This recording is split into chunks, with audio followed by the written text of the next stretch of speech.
RMS civil services में आपका स्वागत है। ये जीएस का प्रैक्टिस सेट नंबर 15 है और इसमें सभी सब्जेक्ट से संबंधित क्वेश्चन लिए गए हैं और विशेषकर इसमें करंट अफेयर्स के क्वेश्चन ज़्यादा लिए गए हैं। और इसी तरह स्टेट पीसीएस जिसका एग्ज़ाम आने वाले दिनों में होगा उसको ध्यान में रखकर बनाया गया है। चलिए स्टार्ट करते हैं। ये पहला क्वेश्चन है और जो स्टूडेंट नए हैं वो प्रीवियस वीडियो को देख सकते हैं, डिस्क्रिप्शन में लिंक दिया हुआ है। पहला नंबर क्वेश्चन है, निम्नलिखित में से कौन गिग अर्थव्यवस्था का सर्वोत्कृष्ट वर्णन करता है? तो इसमें आंसर बताइए। ऑप्शन ए, कंपनी के पेरोल पर कार्य करने वाले जोमेटो के पूर्णकालिक कर्मचारी। ऑप्शन बी है कि एक प्रकाशन संस्था के साथ संबद्ध स्वतंत्र वित्त लेखक।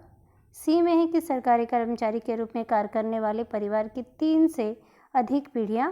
और ऑप्शन डी में है कि किसी देश के 90% से अधिक संपत्ति धारक लोगों का समूह। तो इसका आंसर बताइए। गिग अर्थव्यवस्था तो पता होगा, तो आप बता सकते हैं। तो इसका आंसर जो होगा ऑप्शन बी होगा, एक प्रकाशक संस्था के साथ संबद्ध स्वतंत्र वित्त लेखा। ओके, ये आंसर होगा। गिग अर्थव्यवस्था के संदर्भ में देखिए कि यह एक श्रम बाजार है जो कि अस्थायी नौकरियों के विपरीत अल्पकालिक अनुबंध या फ्रीलांस काम की व्यापकता के रूप में परिभाषित करता है। क्या है ये? अल्पकालिक है। ओके, गिग अर्थव्यवस्था में नियमित वेतन के बजाय श्रमिकों को गिग्स के भुगतान के लिए दिया जाता है, जैसे कि भोजन वितरण के लिए, एक कार यात्रा के लिए, फ्रीलांस लेखन के लिए। मतलब एक नियमित अवधि होती है, उस नियमित अवधि में काम करने के एवज में जो जितना राशि का भुगतान होता है उसी के अंतर्गत किया गया कार्य जो है वो गिग अर्थव्यवस्था के अंतर्गत है। ओके, नेक्स्ट देखिए। दूसरा नंबर क्वेश्चन है कि गांठदार त्वचा में पाए जाने वाले एक वायरल संक्रमण है। पहले में देखिए कि यह मवेशियों में पाया जाने वाला एक वायरल संक्रमण है। दूसरा में कि यह केवल लार और दूषित जल एवं भोजन के माध्यम से फैलता है। इसका आंसर बताइए क्या होगा?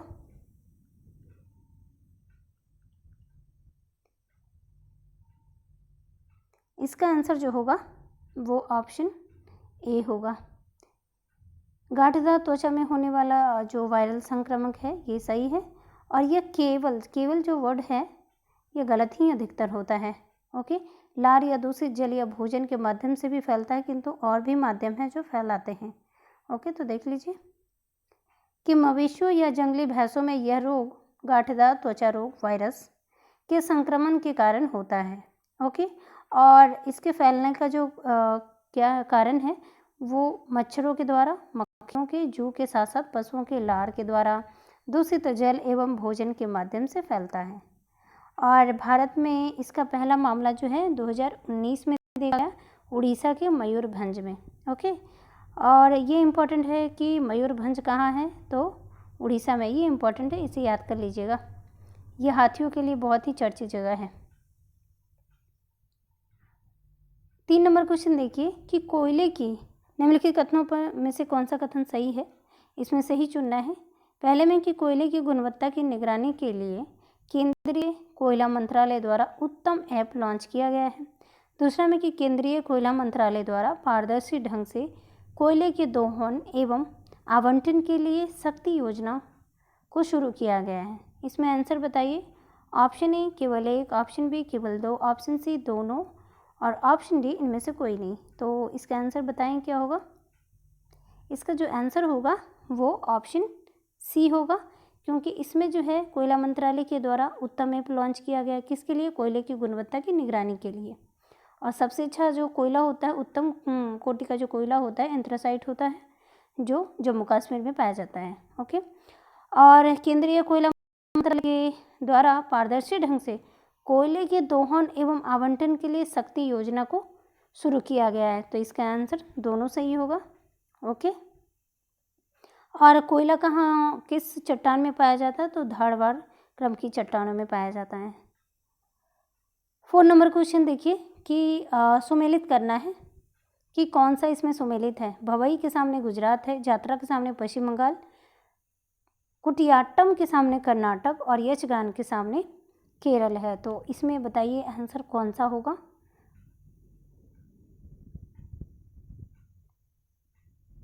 इसका आंसर जो होगा वो 1 और 2 होगा। भवई जो है वह गुजरात से संबंधित है, यात्रा पश्चिम बंगाल से है और पूर्वी बिहार से है, और कोट्टायम जो है वो केरल का है, और यक्षगान जो है वो कर्नाटक का है। ओके, तो 1 और 2 सही होगा।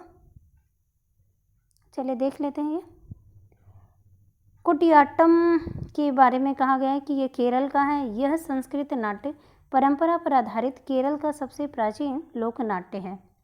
लगभग 2000 साल पुरानी परंपरा होने के कारण यूनेस्को द्वारा वर्ष 2001 में इसे मानवता की मौखिक एवं अमूर्त विरासत की श्रेष्ठ कृतियों की सूची में शामिल किया गया है। यहाँ पे अमूर्त का मतलब होता है कोई रूप ना हो। ओके, और यहाँ पे देखिए यक्षगान के बारे में थोड़ा देख लेते हैं। यक्षगान कर्नाटक का है और यक्षगान कर्नाटक के तटीय क्षेत्रों में किया जाने वाला एक प्रसिद्ध लोक नृत्य है, और इसकी जो विषय वस्तु है वो मिथकीय कथाओं तथा पुराणों, विशेषकर रामायण और महाभारत पर आधारित है। तो इसमें जो इम्पोर्टेंट है इसे याद रखिएगा कि कर्नाटक का है यक्षगान, और महाभारत, इसका जो विषय वस्तु है वो रामायण है, महाभारत है और मिथकीय लोक कथाओं पर आधारित है। ओके, और इसमें तो आपको याद करना है कि कोट्टायम जो है केरल का है और इसे 2001 में मानवता की मौखिक अमूर्त विरासत की श्रेणी में रखा गया है। ठीक है, और इसमें देखिए 5 नंबर क्वेश्चन कि निरपेक्ष तथा प्रति व्यक्ति वास्तविक जीएनपी की वृद्धि आर्थिक विकास की ऊंची दर की संकेतक नहीं होती है यदि। इसका आंसर बताइए क्या होगा। ऑप्शन ए, औद्योगिक उत्पादन कृषि उत्पादन के साथ साथ बढ़ने में विफल रह जाता है। ऑप्शन बी है, कृषि उत्पादन औद्योगिक उत्पादन के साथ बढ़ने में विफल रह जाता है। ऑप्शन सी है, निर्धनता और बेरोजगारी में वृद्धि। ऑप्शन डी, निर्धनता की अपेक्षा आयात तेजी से बढ़ते हैं। तो इसका आंसर क्या होगा बताइए। Option C. ओके, निर्धनता और बेरोजगारी में वृद्धि होती है।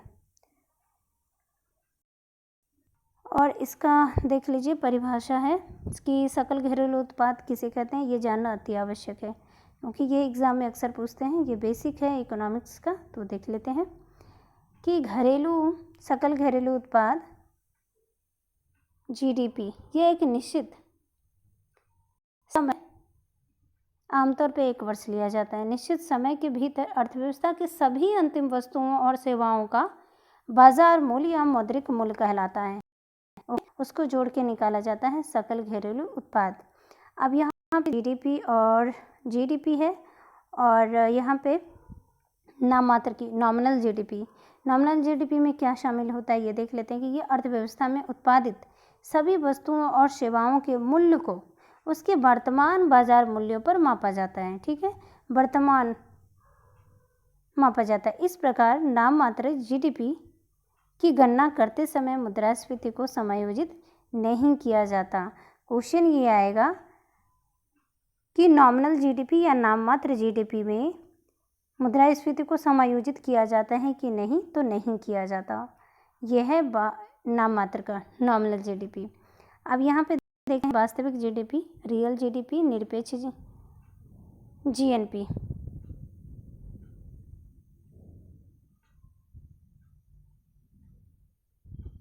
निरपेक्ष जीएनपी या वास्तविक जीएनपी देखें, इसे मुद्रास्फीति समायोजित सकल राष्ट्रीय उत्पाद के रूप में जाना जाता है जो निरंतर आधार की कीमतों पर मापी जाती है। ठीक है, और देखिए यहाँ पे एक इम्पॉर्टेंट फैक्ट ये है कि यहाँ पे जो होता है आधार वर्ष के आधार पर वास्तविक जीएनपी निकाला जाता है, और यहाँ पे जो नॉमिनल जीडीपी है, नाम मात्र की जीडीपी, इसमें क्या होता है कि वर्तमान बाजार मूल्यों पर होता है। ये अंतर है जिसे आप याद कर लीजिएगा, ध्यान में रखिएगा, बहुत ही इम्पोर्टेंट है। ओके, 6 नंबर क्वेश्चन देखते हैं। उच्च बचत वाली अर्थव्यवस्था होने के बावजूद पूंजी निर्माण के परिणाम स्वरूप उत्पादन में उल्लेखनीय वृद्धि किसके कारण नहीं हो पाता है। ओके, ऑप्शन ए कमजोर प्रशासनिक मशीनरी, ऑप्शन बी निरक्षरता, ऑप्शन सी उच्च जनसंख्या घनत्व, ऑप्शन डी उच्च पूंजी उत्पादन अनुपात। तो इसका आंसर बताएं क्या होगा। इसका आंसर जो होगा ऑप्शन डी होगा, उच्च पूंजी उत्पादन अनुपात। ओके। 7 नंबर क्वेश्चन है कि सबकी योजना सबका विकास अभियान के संदर्भ में निम्नलिखित कथनों में से कौन सा कथन सही है। पहले में है कि यह अभियान ग्राम पंचायत की संरचित विकास योजनाओं को तैयार करने से संबंधित है। दूसरे में कि यह पंचायती राज मंत्रालय एवं ग्रामीण विकास मंत्रालय की एक पहल है। ऑप्शन ए केवल एक, ऑप्शन बी केवल दो, ऑप्शन सी दोनों, ऑप्शन डी इनमें से कोई नहीं। तो इसका आंसर बताएं क्या होगा। ऑप्शन सी होगा। ठीक है। 8 नंबर क्वेश्चन देखिए कि यदि प्रति व्यक्ति उपभोग और प्रति व्यक्ति राष्ट्रीय आय के बीच संबंध उपभोग की उच्च लोच को दर्शाता है तो इसका क्या अर्थ होता है। इसमें आंसर बताएं कि इसका क्या अर्थ होगा। इसका आंसर जो होगा ये ऑप्शन सी होगा। ओके। ऑप्शन बी होगा, सॉरी, ऑप्शन बी होगा। प्रति व्यक्ति उपभोग की वृद्धि दर प्रति व्यक्ति आय के लगभग समान है, इसका मतलब ये होगा। हम इसके कुछ टर्म्स जो होते हैं वो बहुत टफ होते हैं। ओके, थोड़ा समझना पड़ता है। इकोनॉमिक्स आप पढ़े होंगे तो ये सब आपको समझ में आता होगा। 9 नंबर क्वेश्चन देखिए कि औद्योगिक उत्पादन सूचकांक के संदर्भ में निम्नलिखित कथनों में से कौन सा कथन सही है। इसमें सही चुनना है। पहले में कि औद्योगिक उत्पादन सूचकांक एक सूचकांक है जो विभिन्न क्षेत्रों के विकास का विवरण देता है। दूसरे में कि इसे संदर्भित माह के सप्ताह होने के 6 सप्ताह बाद केंद्रीय सांख्यिकी संगठन यानी CSO द्वारा मासिक रूप से संकलित और प्रकाशित किया जाता है। तीसरे में देखिए कि इसका आधार वर्ष 2004-5 है। तो इसमें आंसर बताना है कौन सा कथन सही है। ओके, तो बताएं क्या सही है औद्योगिक उत्पादन सूचकांक के बारे में। 1 और 2 सही है, ऑप्शन बी। ओके, ये विभिन्न क्षेत्रों के विकास का विवरण देता है और इम्पोर्टेंट ये है कि मासिक रूप से निकाला जाता है केंद्रीय सांख्यिकी संगठन के द्वारा। और इसका जो आधार वर्ष है ये यहाँ पे गलत दिया हुआ है, 2011-12 होगा। ओके। 10 नंबर क्वेश्चन देखिए निम्नलिखित कथनों में से कौन सा कथन सही है। पहले में कोर मुद्रास्फीति एक मुद्रास्फीति मापक है जिसमें अस्थायी मूल्य अस्थिरता शामिल है। दूसरे में देखिए हेडलाइन मुद्रास्फीति एक मुद्रास्फीति मापक है जिसमें खाद्य एवं ऊर्जा कीमतें मूल्य शामिल नहीं होते हैं। ऑप्शन ए केवल एक, ऑप्शन बी केवल दो, ऑप्शन सी 1 और 2, ऑप्शन डी इनमें से कोई नहीं। तो बताएं इसका आंसर क्या होगा। और ये क्वेश्चन जो है IAS में पूछ चुका है और ये पूछने की संभावना भी बनी रहती है। इस टाइप के क्वेश्चन बहुत ही इंपॉर्टेंट होते हैं। तो बताइए क्या होगा। कोर मुद्रास्फीति किसे कहते हैं ये आपको पता होनी चाहिए और हेडलाइन मुद्रास्फीति। तो इसका आंसर जो होगा ऑप्शन डी होगा। ओके, और ये देख लीजिए कोर मुद्रास्फीति किसे कहते हैं। तो यह एक आकलन है जिसमें खाद्य पदार्थों, कोर में देखिए कोर की बात कर रहा है, तो इसमें खाद्य पदार्थों, ऊर्जा उत्पादों जैसे कुछ मदों के मूल्यों के मामले में अल्पकालिक या अस्थायी उतार चढ़ाव को शामिल नहीं किया जाता। मतलब कोर मुद्रास्फीति का ये है कि खाद्य पदार्थों, ऊर्जा उत्पादों को शामिल नहीं किया जाता। ओके, और हेडलाइन मुद्रास्फीति में क्या होगा कि शामिल किया जाएगा। जैसे अर्थव्यवस्था के भीतर कुल मुद्रास्फीति का एक आकलन है जिसमें खाद्य और ऊर्जा मूल्यों जैसे मदें भी शामिल होती हैं जो अस्थिरता होने और मुद्रास्फीति संबंधी उछाल की प्रवृत्ति को रखता है। क्योंकि खाद्य और जो ऊर्जा उत्पादें अगर शामिल किया जाएगा तो हेडलाइन मुद्रास्फीति कहलाएगा। ओके, और नहीं शामिल होगा तो कोर मुद्रास्फीति होगा। तो इसे आप ध्यान रखिएगा, दोनों का अंतर क्या क्या है, कोर मुद्रास्फीति और हेडलाइन मुद्रास्फीति। ये बहुत ही इंपॉर्टेंट है। PCS में भी ये क्वेश्चन आ सकता है कि कोर मुद्रास्फीति किसे कहते हैं। ओके, 11 नंबर क्वेश्चन देखिए कि मंदी के संदर्भ में निम्नलिखित कथनों में से कौन सा कथन सही है? तो पहले में है कि मंदी का अभिप्राय दैनिक या जन प्रयोग की अधिकांश वस्तुओं और सेवाओं के मूल्य में वृद्धि से है। सेकंड देखिए कि मंदी एक समष्टि अर्थशास्त्रीय पद है। अतिशय में कि कराधान में कमी और ब्याज दरों में वृद्धि करके मंदी से निपटा जा सकता है। ऑप्शन ए केवल 1, 2, ऑप्शन बी केवल 2, ऑप्शन सी 2 और 3, ऑप्शन डी सभी। तो इसका आंसर बताएं क्या होगा? Option D. ठीक है, मंदी एक समष्टि अर्थशास्त्र सभी क्षेत्रों में विस्तृत क्षेत्रों में आते हैं। ओके, तो समष्टि अर्थशास्त्रीय पद है और मंदी का अभिप्राय दैनिक नहीं होता, तो इसका आंसर क्या होगा? इसमें सही है ना, तो इसका आंसर बी होगा। ओके, इसका जो आंसर होगा ये बी होगा। मंदी एक पूरी अर्थव्यवस्था में स्थिर या घटते आर्थिक प्रदर्शन की अवधि है। ओके, एक समय अवधि में वस्तुओं और सेवाओं में मूल्यों की वृद्धि को मुद्रास्फीति कहा जाता है। ओके, मंदी एक समष्टि अर्थशास्त्रीय पद है जो किसी देश या पूरी दुनिया में कुछ महीनों से अधिक समय तक चलने वाली सामान्य आर्थिक गतिविधियों में महत्वपूर्ण गिरावट को संदर्भित करता है। यह औद्योगिक उत्पादन, रोजगार, वास्तविक आय और थोक खुदरा व्यापार में दिखाई देती है। ऐसी ब्याज दरों को कम करके मंदी को रोका जा सकता है। सरकार द्वारा खर्च में वृद्धि और कराधान में कमी को भी इस समस्या के लिए अच्छा उपाय माना जाता है। ओके, अब ये 12 नंबर क्वेश्चन देखिए, एशियाई जल पक्षी गणना के संदर्भ में निम्नलिखित कथनों में से कौन सा कथन सही है? एशियाई जल पक्षी गणना, ठीक है, पक्षियों का गणना। पहले में कि भारत में इसका आयोजन बॉम्बे नेचुरल हिस्ट्री सोसाइटी और वेटलैंड्स इंटरनेशनल द्वारा संयुक्त रूप से किया जाता है। सेकंड में है कि इस गणना में पूर्वी एशियाई, ऑस्ट्रेलियाई फ्लाईवे और मध्य एशियाई फ्लाईवे के क्षेत्र शामिल हैं। तो इसका आंसर बताएं कौन सा होगा? ये फ्लाईवे जो है ये पक्षियों का, ये थोड़ा ध्यान रखिएगा कि ये पक्षियों का जो आने जाने का जो रूट होता है उसी को बोलते हैं फ्लाईवे, पक्षियों के रूट को। तो इसका आंसर जो होगा वो दोनों, ये दोनों सही है। देखते हैं, जल पक्षी जनगणना में पूर्वी एशियाई ऑस्ट्रेलिया फ्लाईवे और मध्य एशियाई फ्लाईवे का एक बड़ा हिस्सा शामिल है। इसका नीचे में मैप भी दिया है। पूर्वी एशिया में देखिए कि ऑस्ट्रेलिया फ्लाईवे आर्कटिक रूस और उत्तरी अमेरिका से ऑस्ट्रेलिया और न्यूजीलैंड की दक्षिणी सीमा तक फैला हुआ है। पूर्वी की बात कर रहा है ना, तो यहाँ पे देखिए ये इसकी बात कर रहा है, ये रेड वाला देख रहे हैं, ये रेड वाला, ओके, इसकी बात कर रहा है। ओके, ये पढ़ते हैं, फैला हुआ है। इसमें पूर्वी एशिया और दक्षिण पूर्वी एशिया का बड़ा क्षेत्र शामिल है। इसमें पूर्वी भारत और अंडमान और निकोबार द्वीप समूह शामिल है। ये देख रहे हैं, अंडमान निकोबार द्वीप समूह शामिल है। ये देखिए, ये रेड वाला देखिएगा, ये अंडमान निकोबार द्वीप समूह है, ये है। ओके, यहाँ पे है अंडमान निकोबार द्वीप समूह भी शामिल है। ये इंडिया है यहाँ पे। ओके,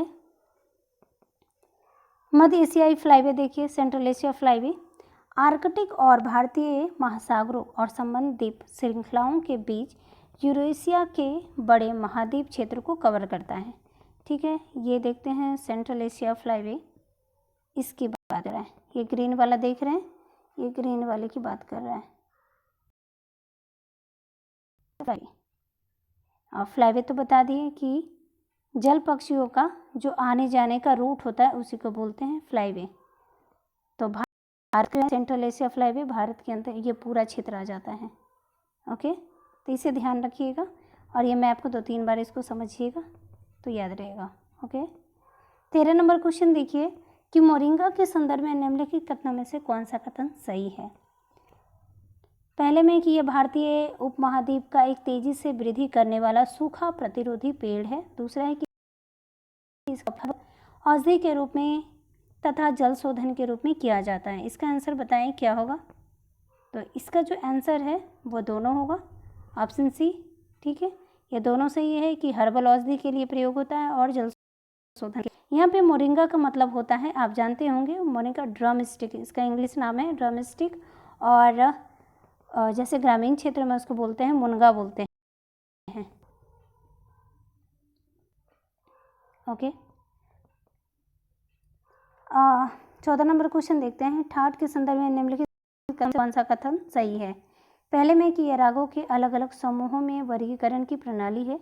दूसरे में कि यह केवल आरोह में गाया जा सकता है, और क्योंकि स्वरों की रचना आरोही क्रम में की जाती है। तो इसका आंसर बताएं क्या होगा? Option C. ओके, इसका ऑप्शन सी होगा।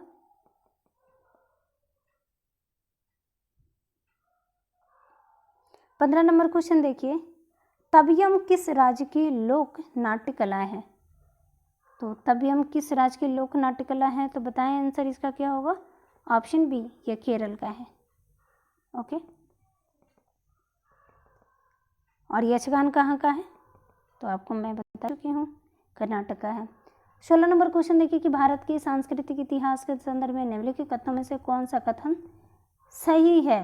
पहले में त्यागराज कृति के अधिकांश भाग भगवान कृष्ण की प्रशंसा में रचित भक्ति गीत है। दूसरा में कि त्यागराज ने कई नए राग बनाए हैं। तीसरा है कि अन्नामाचार्य और त्यागराज समकालीन है। चौथे में है कि अन्नामाचार्य कीर्तन भगवान वेंकटेश्वर की स्तुति में रचित भक्ति गीत है। तो इसका आंसर बताएं क्या होगा? ये थोड़ा अलग सा क्वेश्चन है, इसका आंसर बता देती हूँ, ऑप्शन बी होगा। ओके, इनके बारे में आप पढ़ लीजिएगा। एक है त्यागराज के बारे में और ये अन्नामाचार्य के बारे में। ओके, 17 नंबर क्वेश्चन देखिए कि एक अवधारणा के रूप में मानव पूंजी निर्माण की बेहतर व्याख्या उस प्रक्रिया के रूप में की जाती है जिसके द्वारा पहले में किसी देश के व्यक्ति आर्थिक पूंजी जमा कर पाते हैं। दूसरा है कि देश के लोगों के ज्ञान कौशल के स्तर और क्षमताओं में वृद्धि हो पाती है। तीसरा है कि गोचर यानी मूर्त रूप में धन का संचय करना है, और अगोचर यानी अमूर्त धन का संचय करना। ऑप्शन ए 1 2, ऑप्शन बी केवल 2, ऑप्शन सी 2 4, ऑप्शन डी 1 3 4। तो इसका आंसर बताएं क्या होगा? यहाँ पे कह रहा है कि मानव पूंजी निर्माण का बेहतर व्याख्या क्या हो सकता है, मतलब कि मानव के द्वारा पूंजी का सृजन कैसे होगा, मतलब कि एक व्यक्ति जो है वो कैसे अपना पूंजी बढ़ा सकते हैं, कमा सकते हैं, तो ये सोचना है। तो किसी देश के प्रति व्यक्ति क्या है, व्यक्ति अधिक पूंजी जमा करके, क्या अगर हम अपने घर में पूंजी जमा करेंगे तो क्या पूंजी निर्माण होगा? नहीं, ये तो गलत होगा। देश के लोगों के ज्ञान कौशल के स्तर और क्षमताओं में वृद्धि करेंगे तो पूंजी का निर्माण होगा। हमारे जो सृजन शक्ति रचनात्मक शक्ति होता है इसकी वृद्धि होगी, और इसकी वृद्धि से हम बहुत सारा पैसा कमा सकते हैं, जॉब कर सकते हैं। तो ये होता है धन का संचय करना। मूर्त रूप से धन का संचय करना मतलब एक जगह हम इकट्ठा कर देते हैं पैसों को, तो क्या ये पूंजी का निर्माण होता है? इससे पूंजी की वृद्धि तो नहीं होगी। पूंजी की वृद्धि तो तब होगी जब हम इसे कहीं और लगाएंगे, किसी बिजनेस में लगाएंगे। तो बिजनेस का ये है क्या कि अगोचर अमूर्त धन का संचय, कहीं हम अपने पैसों को लगाएंगे तभी तो पूंजी बढ़ेगी। तो ऑप्शन क्या होगा? ऑप्शन जो होगा 2 और 4 आंसर होगा। ओके, ऑप्शन सी होगा इसका आंसर। तो समझ गए मानव पूंजी निर्माण कैसे होगा। यहाँ पे देखिए किसी राष्ट्र की कार्यशील आबादी तो आपको पता होगा कि किस एज का होता है? 1500। ओके, कार्यशील आबादी अपने उत्पादन कौशल और क्षमताओं द्वारा उस देश के मानव संसाधन पूल का निर्माण करते हैं। एक राष्ट्र की जनसंख्या द्वारा अपने कौशल से उस देश के निर्माण में योगदान करने की क्षमता को मानव पूंजी के रूप में जाना जाता है। और भारत में आपको पता होगा कि भारत में कौशल कितना है? 4% है। Okay, only 4%। और मानव को अगर कौशलकृत बना दिया जाए, क्षमता कर दिया जाए, प्रशिक्षित किया जाए, तो उसे संसाधन के रूप में भारत का विकास किया जा सकता है। और किसी देश का भी, भारत का नहीं तो किसी देश का भी सकल राष्ट्रीय उत्पाद में बढ़ोतरी किया जा सकता है यदि उसके मानव संसाधन में कौशलता ला दिया जाए, क्षमता निर्माण किया जाए, प्रशिक्षण किया जाए। ठीक है, और मानव पूंजी निर्माण के स्रोत क्या क्या हो सकते हैं, तो देख लीजिए कि शिक्षा में निवेश करने पर, निवारक और उपचारात्मक दोनों, स्वास्थ्य में निवेश करने पर, स्वास्थ्य क्षेत्रों में निवेश करेंगे तो क्या होगा, स्वस्थ होगा। रोजगार प्रशिक्षण में निवेश करेंगे, प्रवास में निवेश करने पर। ओके, ध्यान रखिएगा। और 18 नंबर क्वेश्चन है, उपभोक्ता मूल्य सूचकांक निम्नलिखित में से किन रूपों में प्रयोग किया जाता है। आप पहले में है मुद्रास्फीति के एक व्यापक आर्थिक संकेतक के रूप में, दूसरे में है कि मूल्य स्थिरता की निगरानी हेतु एक उपकरण के रूप में, तीसरा है कि राष्ट्रीय खातों में अपस्फीति कारक के रूप में। तो इसका आंसर क्या होगा बताएं, थोड़ा सोचकर जवाब दीजिएगा। इसका आंसर डी होगा। ओके, सभी होगा।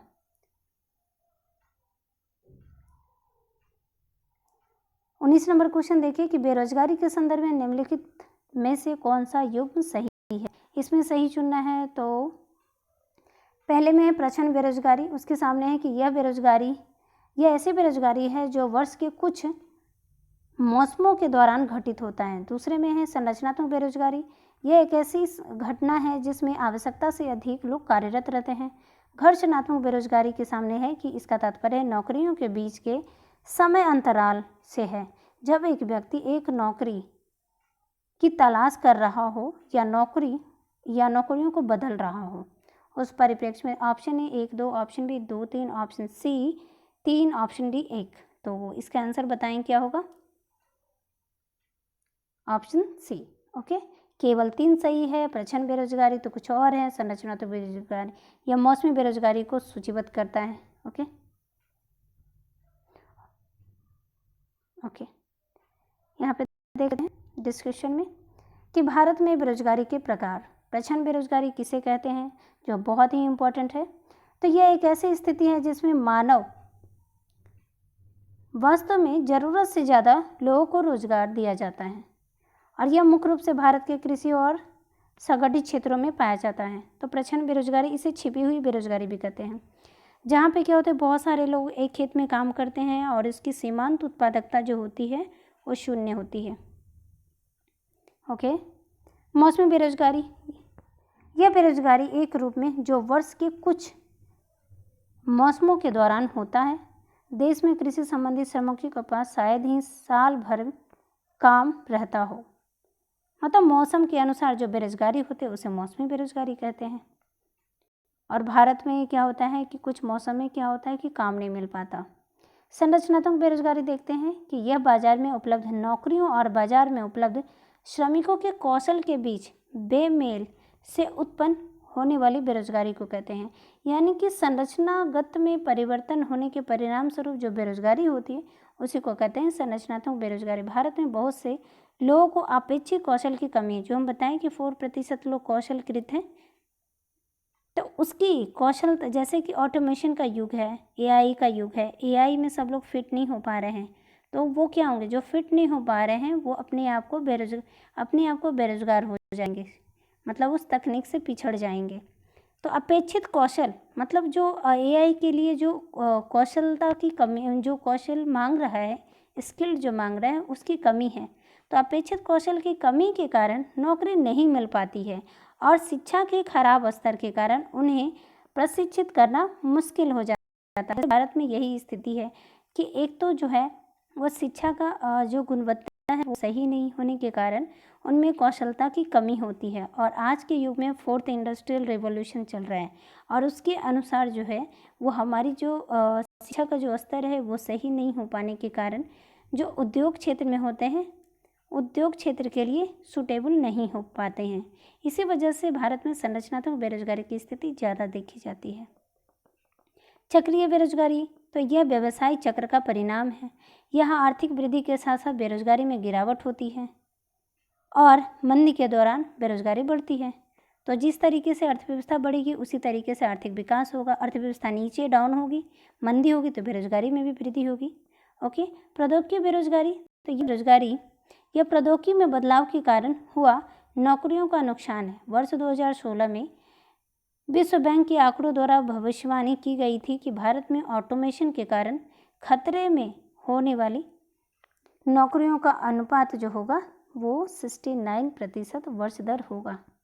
ठीक है, घर्षणात्मक बेरोजगारी, तो घर्षणात्मक बेरोजगारी जिसे खोज बेरोजगारी भी कहा जाता है, नौकरियों के बीच समय अंतराल को संदर्भित करता है। जब कोई व्यक्ति एक नई नौकरी की तलाश कर रहा हो या नौकरियां बदल रहा हो, मतलब कि क्या है कि यदि मैं एक कंपनी में जॉब कर रही हूँ और अपने जॉब को छोड़ दूँ और कुछ महीने बाद, मतलब इसी दरमियान मैं कुछ इधर उधर कंपनी में अपना इंटरव्यू दे रही हूँ और इस दौरान तो मेरी जॉब है नहीं, तो उसी को बोलते हैं, जो ड्यूरेशन जो है बेरोजगारी का, उसे घर्षणात्मक बेरोजगारी कहते हैं। एक जॉब को छोड़ना, दूसरे जॉब को पकड़ने में जो स्थिति होती है, जो समय अंतराल चलता है, उसी को बोलते हैं घर्षणात्मक बेरोजगारी। तो इसे आप ध्यान रखिएगा। ये बेरोजगारी का ये सब डेफिनेशन था। ओके, और ये लास्ट है क्वेश्चन, निम्नलिखित में से कौन सा कथन सही है? तो पहला है जीडीपी अपस्फीति में देशों में उत्पादित सभी वस्तुओं और सेवाओं शामिल होती है। दूसरा में है कि थोक मूल्य सूचकांक केंद्रीय सांख्यिकी कार्यालय द्वारा जारी किया जाता है। ऑप्शन ए केवल 1, ऑप्शन बी केवल 2, ऑप्शन सी दोनों, ऑप्शन डी इनमें से कोई नहीं। तो इसका आंसर बताएं क्या होगा? इसका जो आंसर होगा वो ऑप्शन ए होगा, ये तो शामिल होता है और थोक मूल्य सूचकांक इसके द्वारा जारी नहीं किया जाता। तो देख लेते हैं किसके द्वारा जारी किया जाता। वाणिज्यिक और उद्योग मंत्रालय के अधीन औद्योगिक नीति, ये इंपॉर्टेंट है, औद्योगिक नीति और संवर्धन विभाग के आर्थिक सलाहकार का कार्यालय WPI जारी करने का कार्य सौंपा गया है, मतलब ये जो है जारी करता है।